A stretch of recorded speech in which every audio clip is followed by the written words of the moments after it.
Kitang-kita ang pagkalat ng nagbabagang lava mula sa sumabog na bulkan sa Iceland. Aabot na sa mahigit 5 kilometro ang lava flow ayon sa mga otoridad. Ito na ang ika-6 na pagsabog ng bulkan simula noong Disyembre.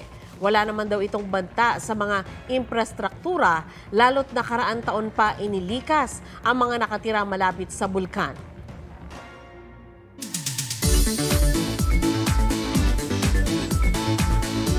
Talon sa gitna ng kagubatan sa pasukin ni Ilocos Norte at nakamamanghang Sea of Clouds sa bayan ng Vintar. G. tayo riyan kasama si Oscar Oida. Ang ganda ng isang talon sa pasukuin, tila nagkukubli sa puso ng kagubatan. Pag naabot na ang Kalitungan Falls, hindi ka magsasawang talunin ang asul at malamig na tubig nito. Sa mga mahilig mag-road trip, puntahan ang Palyas Valley ng Vintar na paborito rin ng mga rider.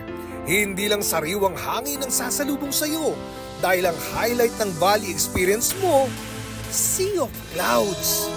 Agahan ang punta para masilayan ito after sunrise. Huwag nang lumayo sa Vintar. Next stop, Di Pilat View Deck. Idilat ang mata at masdan ng berdeng kabundukan. IG worthy, lalo't tanaw rin mula rito ang Bislak River.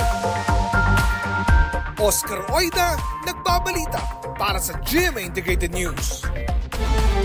Huwag magpahuli sa mga balitang dapat ninyong malaman.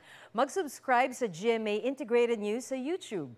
Sa mga kapuso abroad, subaybayan nyo kami sa GMA Pinoy TV at sa www.gmanews.tv.